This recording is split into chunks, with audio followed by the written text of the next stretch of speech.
오늘은 출애굽기 14장 10절에서 21절의 말씀으로 길을 만드시는 하나님이라는 제목으로 주의 말씀을 전하겠습니다.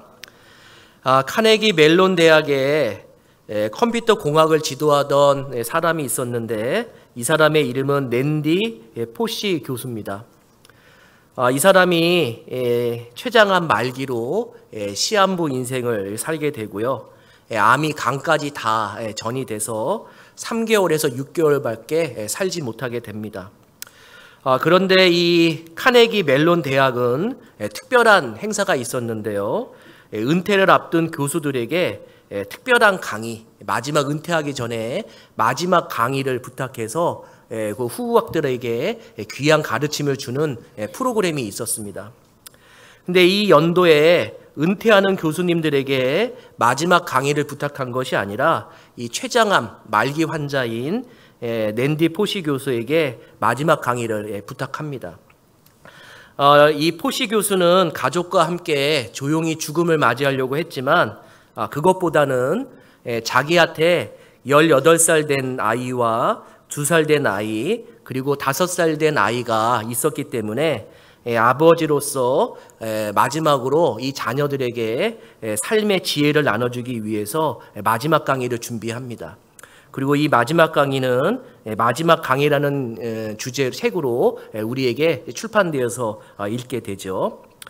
이게 학생들을 위한 거지만 자기들의 자녀를 위해서 준비한 겁니다. 그 가운데에 죽음과 같은 고난의 장벽을 만났을 때 어떻게 살아야 되는지에 대한 귀한 가르침이 있습니다. 우리 같이 한번 읽어보겠습니다. 장벽이 있는 것은 다 이유가 있기 때문이다.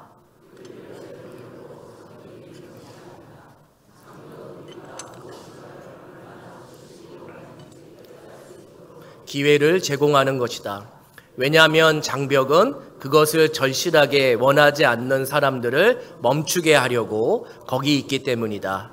장벽은 당신이 아닌 다른 사람들을 멈추게 하려고 거기 있는 것이다. 아멘. 우리에게 혹시 모를 장벽이 있다면은 다른 사람에게 장벽이 되고 우리는 그 장벽을 넘는 은혜가 있기를 원합니다. 넘기 힘든 고난이 부딪히면은 어떤 사람은 장벽을 넘지 못하는 사람이 있고 어떤 사람은 장벽을 넘는 사람이 있습니다. 그러니까 쉽게 말해서 길을 걷다가 돌덩이들을 만나면은 어떤 사람은 그 돌덩이들을 장애물로 여기지만 어떤 사람들은 그 돌덩이를 징검다리로 여기는 경우들이 있다는 거죠. 신앙적인 관점에서 분명한 것이 있습니다. 어떤 것이 있냐면은 사람이 위기를 만나기 때문에 실패하거나 망한다는 것이 아니라는 겁니다. 위기 가운데 자기가 간절히 소원하는 것이 뭔지를 모르기 때문에 그리고 위기 가운데 하나님을 바라보지 못하기 때문에 실패자로 낙인 찍히게 됩니다. 오늘 읽은 설교 본문에도 죽음과 같은 장벽으로 내몰리는 이스라엘 백성들이 나옵니다. 근데 장벽이 하나만이 아니라 앞에는 홍해 장벽이 막고 있고요. 뒤에는 애국 군대라는 장벽이 계속 다가오고 있습니다. 사방이 가로막혀서 도망갈 만한 틈이 없는 순간 우리는 이런 걸 가리켜서 사면초거라 그러고 이제는 죽을 수밖에 없겠구나라는 고난이 찾아왔다고 이야기들 합니다. 우리 출애굽기 14장 9절 같이 한번 읽겠습니다. 애굽 사람들과 바로의 말들 병거들과 그 마병과 그 군대가 그들의 뒤를 따라 바알스본 맞은편 비하히롯 곁 해변 그들이 장막 침대에 미치니라. 아멘. 하나님께서 구름 기둥과 불 기둥으로 이스라엘 백성을 인도한 곳이 어디냐면은 홍해 앞이에요. 홍해 앞에 텐트를 치고 잠깐 머물라고 얘기합니다. 그런데 갑자기 애굽 정예병들이 마차와 말을 타고 이스라엘 백성을 죽이기 위해서 흰 먼지가 막 일어날 정도로 달려오는 것을 보게 되죠. 우리의 인생을 살아보면은 이런 사면초가와 같은 어려운 일들을 경험하기도 합니다. 고난 앞에 서면은 인간이 얼마나 약한 존재인지를 깨닫고요. 또 우리는 다 답은 알고 있어요. 고난 중에 하나님을 의지하고 하나님을 바라봐야 된다는 것은 다 알고 있습니다. 그러나 솔직히 저도 고난은 싫습니다. 고난은 감사해야 된다고 늘 배우지만 고난은 감사하기 어려워요. 고난은 늘 낯설고요. 고난은 힘들고요. 고난은 정말 싫습니다. 특별히 재정적인 고난은 치가 떨리게 만듭니다. 돈이 원수라고 누구라도 손을 벌려주지 않을 때 참 서글프고 힘든 것이, 아픈 거 다음에 가장 힘든 것이 재정적인 어려움, 이런 거 많이 한 번씩 다 경험해 봤을 겁니다. 우리 실수로 인해서 고난이 찾아오면은 회개하면 됩니다. 근데 아무리 생각해 봐도 내가 실수하거나 하나님 앞에 잘못한 것이 없는데 우리를 사지 한가운데로 죽으라고 밀어넣는 그런 고난이 있을 때가 있어요. 이때는 한 가지 방법밖에 없어요. 하나님의 은혜와 기적을 포기하지 않고 바라보면서 인내하면서 주님이 나에게 손잡아 주기를 기다리는 방법, 이 방법밖에는 어쩔 수 없습니다. 지금 이스라엘 백성에게 찾아온 고난이 이런 고난이에요. 그러니까 자신의 실수로 찾아온 고난이 아니라 하나님이 홍해와 애국 군대 한가운데 세워놓으신 이런 고난. 하나님이 모질게 사방을 가로막은 고난의 현장에 이스라엘 백성을 세우시는 거죠. 우리 출애굽기 14장 2절에서 3절입니다. 같이 한번 읽겠습니다. 이스라엘 자손에게 명령하여 돌이켜 바다와 믹돌 사이에 비아히롯 앞 곧 바알스본 맞은편 바닷가에 장막을 치게 하라. 바로가 이스라엘 자손에 대하여 말하기를 그들이 그 땅에서 멀리 떠나 광야에 갇힌 바 되었다 하리라. 아멘. 근데 문제는 내가 홍해로 간 것이 아니라 하나님이 홍해로 인도했다는 거예요. 그 홍해에는 배 한 척이 없어요. 탈출할 방법이 없는 거예요. 나갈 길도 없고요. 쉽게 말해서 인간적인 방법으로 빠져나갈 수 없는 곳이 뭐냐면은 홍해 앞. 우리 인생 가운데 이 홍해 앞 같은 절벽 같은 고난 경험해 보셨잖아요. 그런데 하나님이 이 사지에다가 이스라엘 백성을 몰아놓고 단 한마디도 하지 않으세요. 하나님이 참 어쩔 때는 야속해요. 나에게 왜 이런 고난을 줬는지 설명해 주시면 좋은데 하나님은 고난 가운데 세워놓고 설명을 한 번도 안 해요. 오늘도 마찬가지예요. 근데 바꿔 말하면 이런 거예요. 하나님의 설명이 필요해요? 지금 이스라엘 백성은 10가지 기적을 경험했어요.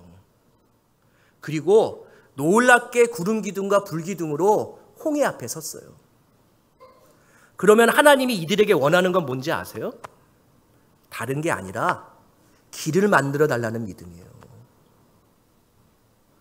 지금까지 하나님은 이들에게 은혜를 베풀면서 고난 가운데 당당하기를 원했던 거예요. 홍해 앞에 서 있을 때 이들은요, 오늘 설교 제목처럼 하나님이 길을 만드시겠지, 새 길을 여시겠지, 이런 마음을 갖기를 원해서 홍해 앞에 하나님이 세워놓으신 겁니다. 제가 저번 주 일주일 정도 아주 아팠어요. 제가 몸 관리 못해서 죄송합니다. 저번 주 토요일날 주일날 제일 아팠고요. 이렇게 부임한 지 8개월 됐는데 코로나 이후에 이렇게 아파본 적이 없었어요. 몸에 막 열이 나고 화장실은 왜 이렇게 많이 가야 되는지. 아프니까 인간이 참 약하다는 걸 알았어요. 왜 약하냐면은 관략근 하나가 조절이 안 되더라고요. 관략근이. 이거 웃어주셔야 돼요. 이거 제가 이 진지한 설교에서 어떻게 그래도 한번 긴장을 풀어드릴까 관략근까지 얘기했는데. 그런데 제가 설교를 준비해야 되잖아요. 근데 몸은 열이 나는데 그래도 말씀을 월요일부터 계속 읽어 나가야 되거든요. 근데 말씀이 홍해예요, 홍해. 나도 몸이 아픈데 이스라엘 백성도 홍해에 가로막혀 있는 거예요. 제가 커피를 좋아해요. 근데 설사할까 봐 커피를 못 마시고 녹차를 마셨어요, 녹차를. 뜨거운 물에다가 녹차 티백을 넣으면서 하나님께 이렇게 원망했어요. 그래도 나 열심히 했는데 하나님 내 몸뚱이 왜 이렇게 아파요? 그리고 왜 우리 성도님들에게 이런 고난을 줄까? 하나님께 계속 이런 질문을 했어요. 근데 그 녹차를 마시면서 깨달은 게 있어요. 녹차가 그냥 있으면은 녹차 맛이 안 나는데 뜨거운 컵에 녹차를 넣으니까 녹차 향도 나고 녹차가 우려지는 거예요. 그러면서 하나 깨달은 게 뭐냐면은 하나님이 우리 인생 가운데 뜨겁고 뜨거운 고난에 마치 우리를 티백 넣는 것처럼 한 번씩 담가야 돼. 한 번씩 담그면은 우리가 어떤 모습이 나오냐면은 믿음의 향기가 나오고 있어요. 믿음의 향기가. 뜨거운 물이 아니면은 우리의 향기가 우러나지 않은 거죠. 그러니까 지금 이스라엘 백성도 홍해 앞에서 믿음의 당당함을 보여줘야 되는데 그렇지 않아요. 10가지 재앙도 경험했고요. 그들은 금은보화를 다 얻었고요. 불기둥과 구름기둥으로 인도받았으면은 하나님 길을 내주십시오. 이렇게 얘기해야 되는데 그들은 하나님을 원망해요. 우리 10절, 12절 같이 한번 읽겠습니다. 10절, 12절입니다. 바로가 가까이에 올 때에 이스라엘 자손이 눈을 들어 본즉 애굽 사람들이 자기를 뒤로 이른지라. 이스라엘 자손이 심히 두려워하여 여호와께 부르짖고 그들이 또 모세에게 이르되 애굽에 매장지가 없어서 당신이 우리를 이끌어내어 이 광야에서 죽게 하느냐. 어찌하여 당신이 우리를 애굽에서 이끌어내어 우리에게 이같이 하느냐. 우리가 애굽에서 당신에게 이른 말이 이것이 아니냐. 이르기를 우리가 내버려 두라. 우리가 애굽 사람을 섬길 것이라 하지 아니하더냐. 애굽 사람을 섬기는 것이 광야에서 죽는 것보다 낫겠노라. 아멘. 그러니까 이 출애굽한 사람의 일부가 하나님께 부르짖어요. 근데 이거 기도 아니에요. 성도님들 이거 착각하시면 안 돼요. 낙심 기도 아니에요. 절망 기도 아니에요. 그러니까 한탄하는 거는 기도가 아니라고요. 지금 이스라엘 백성이 하나님 앞에 부르짖는 거는 기도가 아니라 왜 나에게 이런 고난이 왔습니까? 라고 하나님께 따지면서 한탄하고 있는 거예요. 근데 얼마 전까지만 해도 이 사람들 휘파람 불면서 나왔거든요. 이들이 심히 두려워 하나님께 한탄했다고 얘기하는데 하나님을 두려워하지 않고 누구를 두려워하냐면은 바로왕을 두려워하는 거예요. 갑자기 마음속에 바로왕이 잔인했었지. 바로왕이 사람들을 개죽이듯이 죽였지. 이런 생각이 떠오르니까 고난이 너무 두려운 거예요. 그러니까 은혜는 잊어버리고 하나님을 원망하기 시작해요. 심지어는 일부분이 뭐라고 얘기하면은 모세에게 애굽에 무덤도 많은데 왜 광야에서 죽이려고 하느냐. 우리 다시 광야로 돌아가게 하겠다. 이렇게 얘기합니다. 요세푸스는 이 장면을 역사가인데 어떻게 설명하냐면 이렇게 해요. 이스라엘 백성이 죽음을 앞두고 있는데 그 짧은 순간에도 하나님을 찾지 않고 모세를 찾기 위해 돌멩이를 찾았다. 이렇게 설명해요. 그 짧은 시간에 하나님께 기도하지 않고 모세에게 분풀이를 하기 위해서 그 모래사장에서 돌멩이를 찾고 있었다는 거예요. 그리고요, 힘든 고난은 사리분별을 못하게 만들어요.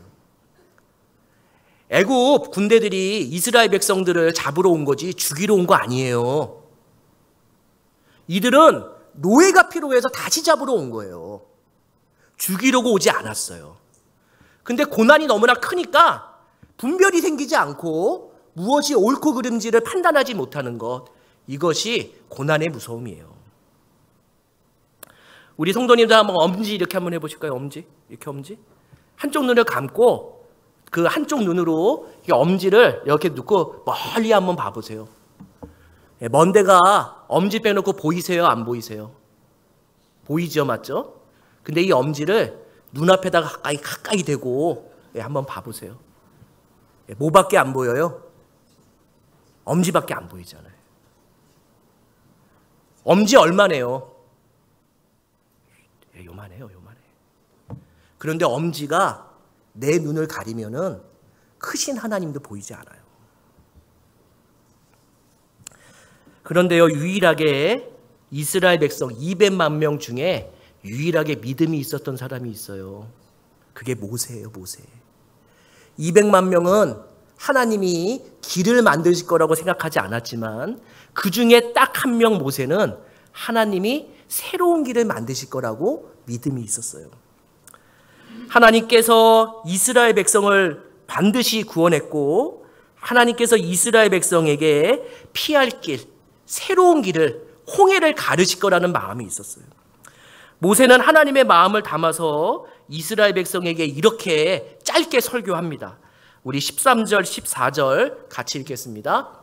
모세가 백성에게 이르되 너희는 두려워하지 말고 가만히 서서 여호와께서 오늘 너희를 위하여 행하시는 구원을 보라.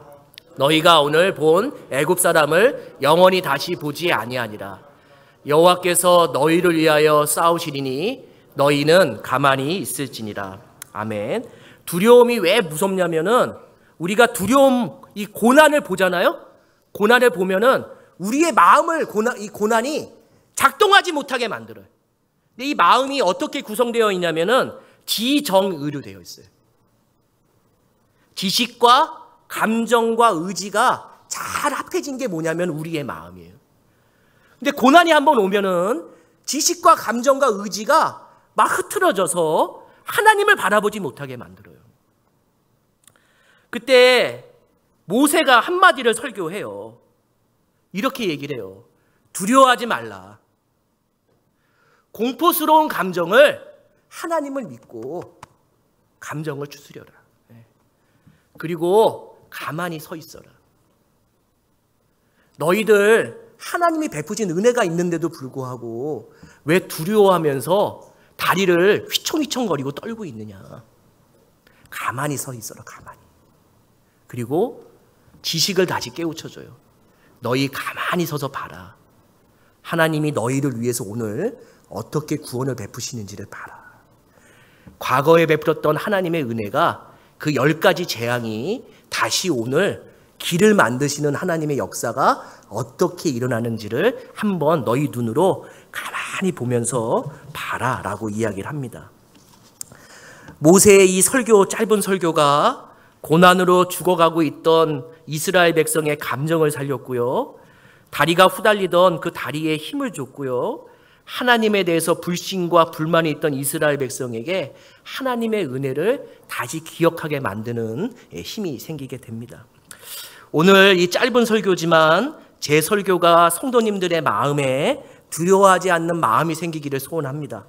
그리고 오늘 설교를 듣고 고난이 찾아올지라도 하나님을 믿고 당당히 서 있을 수 있는 힘을 얻고 돌아가시기를 원합니다. 그리고 제 설교 들으면서 오늘 하나님이 과거에 베푸셨던 그 놀라운 기적을 오늘 우리 성도님들의 가정과 일터와 사업장에 눈동자처럼 지키시고 그 은혜를 부어주실 것을 믿습니다. 왜냐하면은 하나님은 자기 아들을 죽이면서까지 우리를 사랑하신 분이고 마찬가지로 하나님은 출애굽시킨 이스라엘 백성을 절대 포기하지 않으시고 지금 이 순간에 길을 만드시기 시작하기 때문이에요. 우리 15절, 16절 같이 한번 읽겠습니다. 15절, 16절입니다. 여호와께서 모세에게 이르시되 너는 어찌하여 내게 부르짖느냐. 이스라엘 자손에게 명령하여 앞으로 나아가게 하고 지팡이를 들고 손을 바다 위로 내밀어 그것이 갈라지게 하라. 이스라엘 자손이 바다 가운데서 마른 땅으로 행하리라. 아멘. 하나님은 이스라엘 백성에게 고난의 80년을 허락한 게 이스라엘 백성 때문에 고난을 허락한 게 아니에요. 누구 때문에 80년이 필요했냐면은 모세를 당당한 사람으로 만들기 위해서 80년이 필요했던 거예요. 모세 한 사람의 당당함이 200만 명의 이스라엘 백성을 끌어가야 되기 때문에 모세를 멋진 신앙인으로 만들기 위해서요. 불꽃떨기에서 모세를 만난 후에 모세는 한 번도 이 고난 앞에서 당당해 본 적이 없어요. 그런데 오늘 이 시간에 이 떨고 있는 이스라엘 백성에게 뭐라고 얘기하냐면은 하나님이 갈라지게 하실 것이다. 너희들 믿음으로 뭐라고 얘기하냐면은, 이 말씀 보시면은 믿음으로 홍해에 담대하게 앞으로 한 발짝을 가라고 얘기를 해요. 그러니까 하나님은 고난 앞에 주저앉아 있는 것이 아니라, 힘들죠? 고난 앞에서 원하는 건 뭐냐면은 한 발을 뛰기 원해요. 우리가 믿음의 고난에서 믿음의 발을 뛰는 순간, 하나님은 모세에게 지팡이를 들어서 홍해를 가르라고 얘기하는 것처럼 믿음의 발을 뛰는 순간부터 우리에게 놀라운 길이 조금씩 열리기 시작하는 거예요. 오늘 말씀에서 강조되는 단어가 있어요. 그게 뭐냐면은 16절에도 나오고 21절에도 나오고 29절에는 육지라고 나왔지만 원래 원어에는 마른 땅이에요. 마른 땅. 지금 이스라엘 백성에게 무엇을 보여주기 원하냐면은 홍해가 갈라지는 것으로 끝나는 게 아니라 마른 땅을 보여주고 싶어 하시는 거예요. 마른 땅. 성도님들의 고난 가운데도 이런 마른 땅의 은혜가 있기를 원해요. 이 마른 땅은 바다만 갈라지면 끝이 아니에요. 바다가 갈라지면 이제 뭘까요? 그거는 뻘이에요. 뻘. 바다만 갈라진다고 200만 명이 그 홍해를 가는 길을 갈 수가 없어요. 그 뻘을 걸어가다가는 200만 명이 다 죽는 거예요. 다 죽는 거. 그러니까 하나님이 놀랍게도 땅을 가르친데, 홍해를 가르는데 어떻게 가를까요?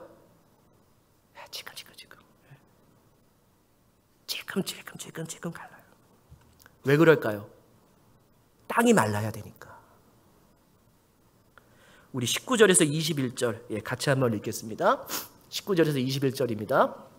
이스라엘 진 앞에 가던 하나님의 사자가 그들의 뒤로 옮겨가며 구름 기둥도 앞에서 그 뒤로 옮겨 애굽진과 이스라엘 진 사이에 이르러 서니 저쪽에는 구름과 흑암이 있고 이쪽에는 밤이 밝음으로 밤새도록 저쪽이 이쪽에 가까이 못하였더라.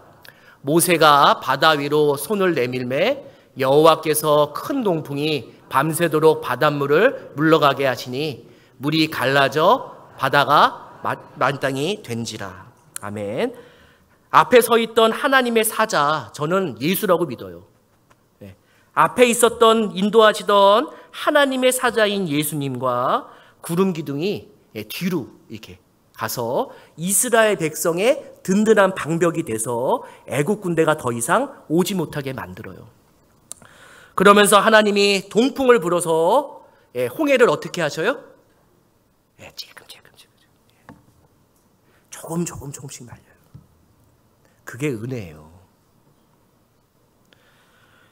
나에게 10억이 필요하면은요, 한 번에 10억을 주셨으면 좋겠어요. 근데 저도 기도하는 데 있잖아요. 꼭 모자르게 줘요. 저도 하나님께, 하나님 내가 100만 원 좀 필요합니다. 이렇게 하면은요, 꼭 저는 인생 가운데 70%만 채워줘요. 그러면 30%를 원망하지 않고 어떻게 할까요? 기도해요. 한 번에 100만 원을 주시나, 두 번 나눠서 70만 원, 30만 원 주시더라. 10번 나눠서 10만 원씩 10번 주시나, 하나님은 어떻게 하시는 거예요? 해결하고 계신 거예요. 근데 하나님은 로또 복권처럼 단번에 해결하지 않으셔요. 찔끔찔끔해요. 왜냐하면은 땅이 말라야지 걸어가거든요. 땅이 얼마나 단단하게 말라야지 200만 명이 걸어갈 수 있겠어요. 그뿐만 아니라 애굽의 마차와 말들도 쫓아와야 되잖아요. 그러니까 마차가 다닐 정도로 땅이 다져지고 또 다져지고 또 다져지려면은 쉴 새 없이 바람이 불면서 땅이 콘크리트처럼 아주 조금씩 완벽하게 말라야지 200만 명이 홍해를 건널 수 있어요. 근데 우리의 마음은 서운하죠. 한 번에 가르치지. 제가 하나님이면은 저 홍해 안 갈라요.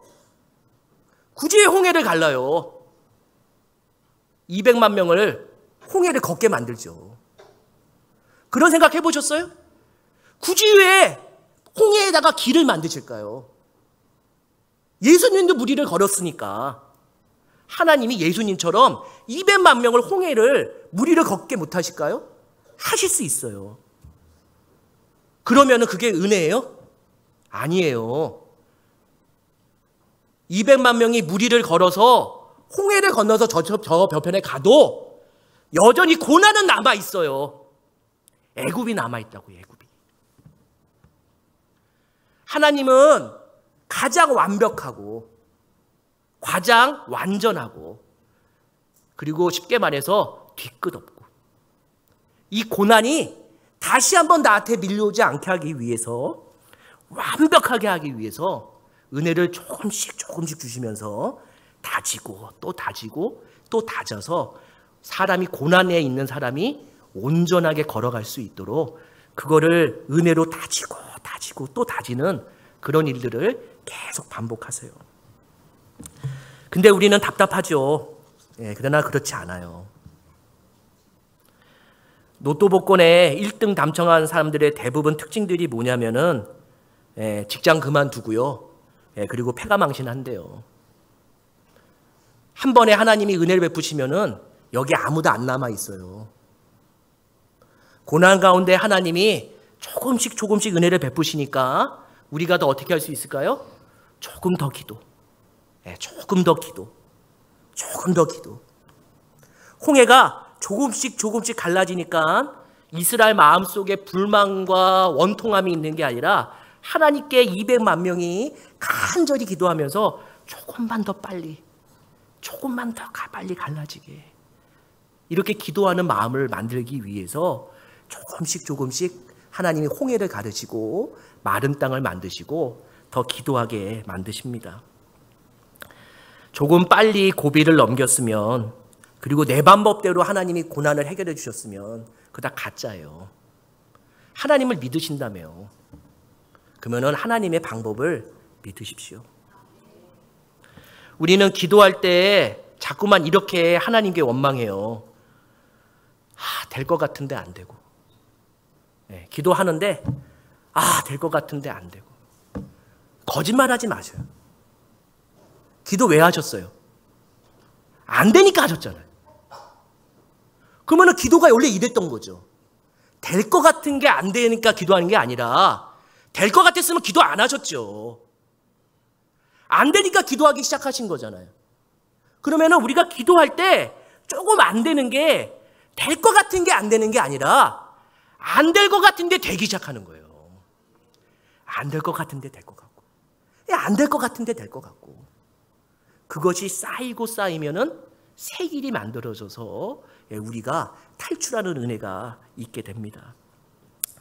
하나님은 우리의 고난을 가장 확실한 방법으로 정리해 주세요. 이걸 믿으십시오.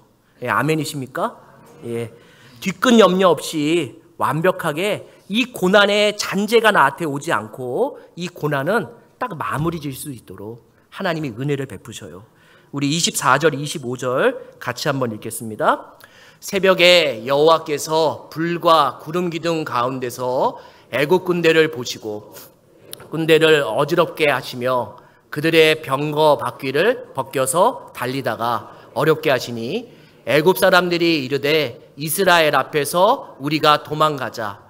여호와가 그들을 위하여 싸워 애굽 사람들을 치시도다. 아멘. 그러니까 이스라엘 백성이 그 하나님께서 내신 길을 마른 길을 200만 명이 다 걸어가고 있으니까 이들 애굽의 군대들도 어떤 마음을 갖냐면은 저 마른 땅 이스라엘 백성만 위한 것이 아니라 우리를 위한 것이라고도 생각한 거예요.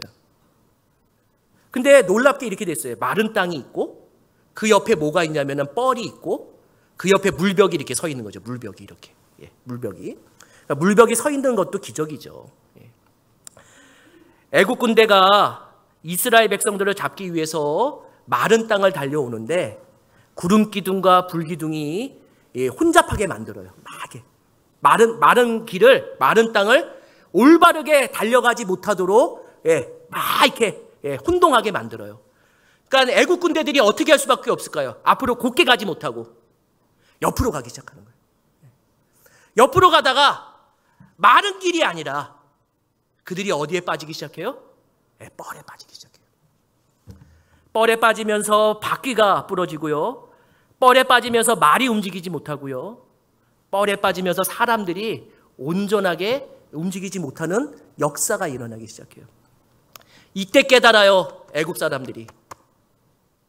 이 마른 땅이 우리를 위한 것이 아니라 이스라엘 백성을 위한 것이구나.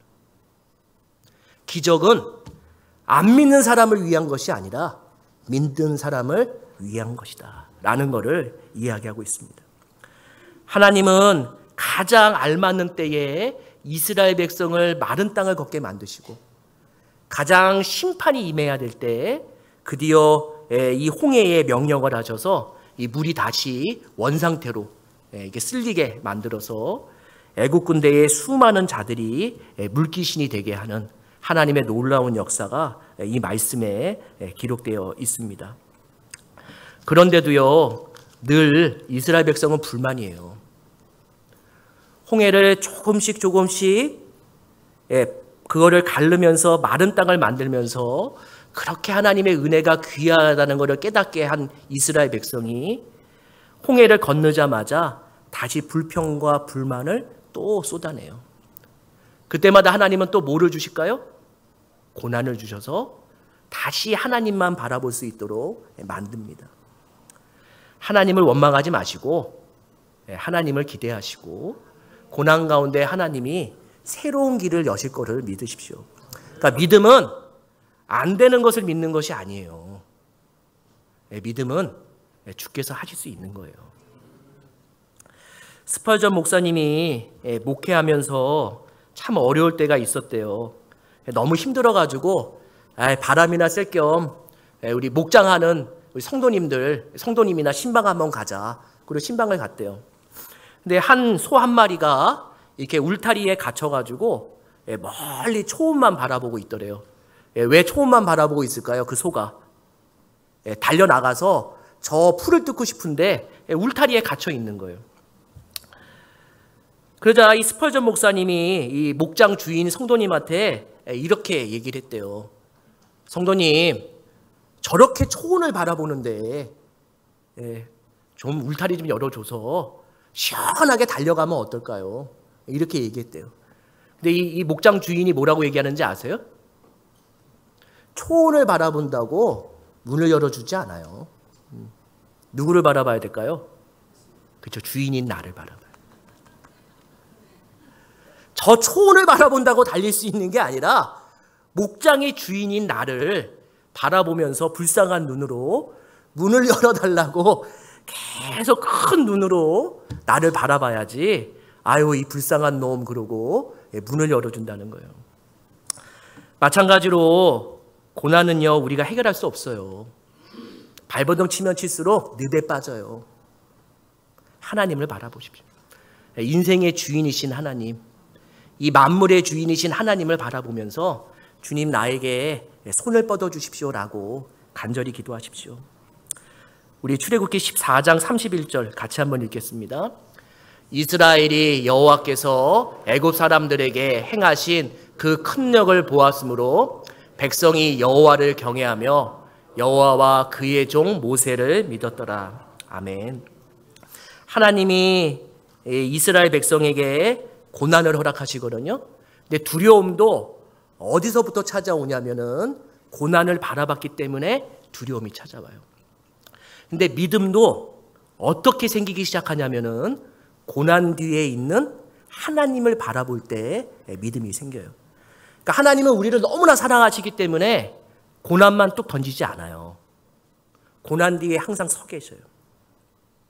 항상 우리는 고난을 바라보는 것이 아니라 고난 뒤에 하나님이 어떻게 고난 속에 있는 나에게 역사하셔서 새로운 길을 여시는지 그거를 기대하는 믿음을 갖게 하기 위해서 우리의 믿음이 더 튼튼해지기 위해서 우리에게 때로는 사방이 가로막힌 고난을 허락하십니다.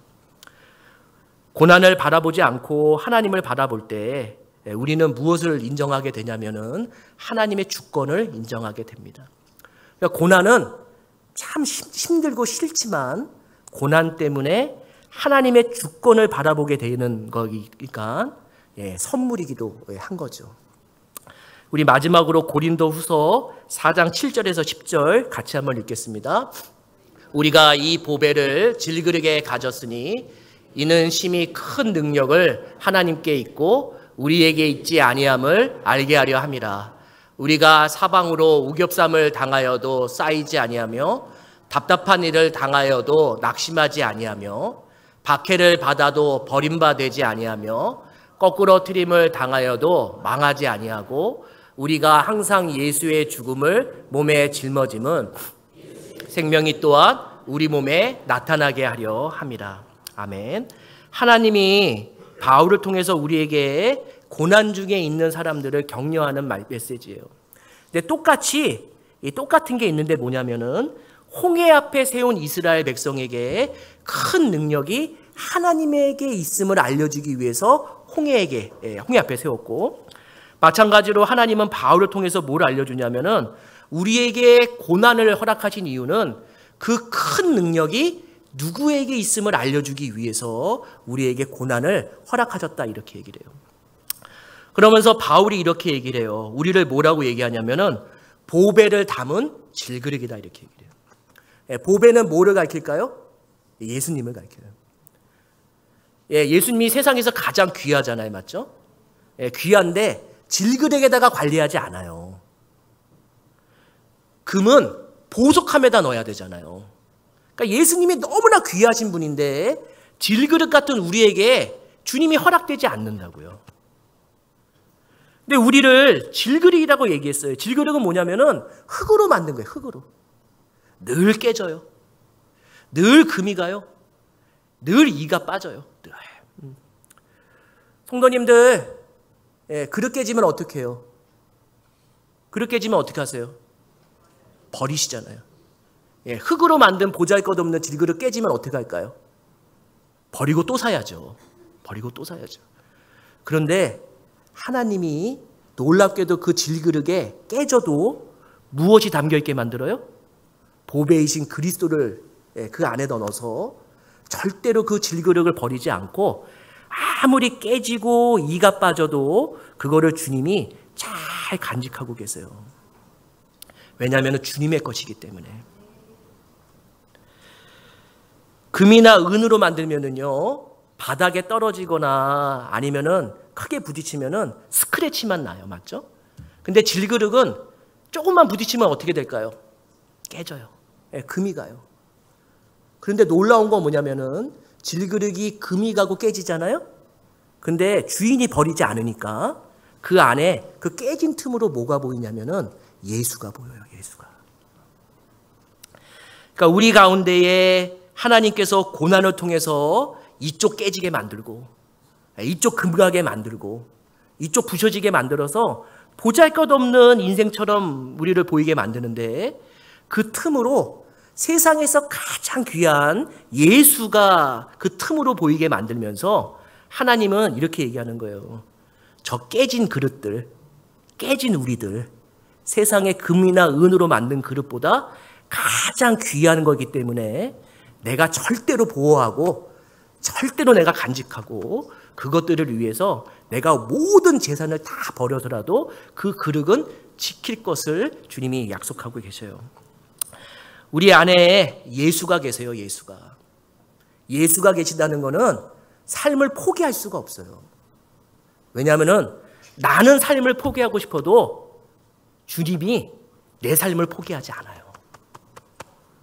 고난으로 깨지고 금가는 거 염려하지 마시고 그 고난 때문에 주님이 더 잘 드러날 수 있도록 믿음으로 승리하십시오.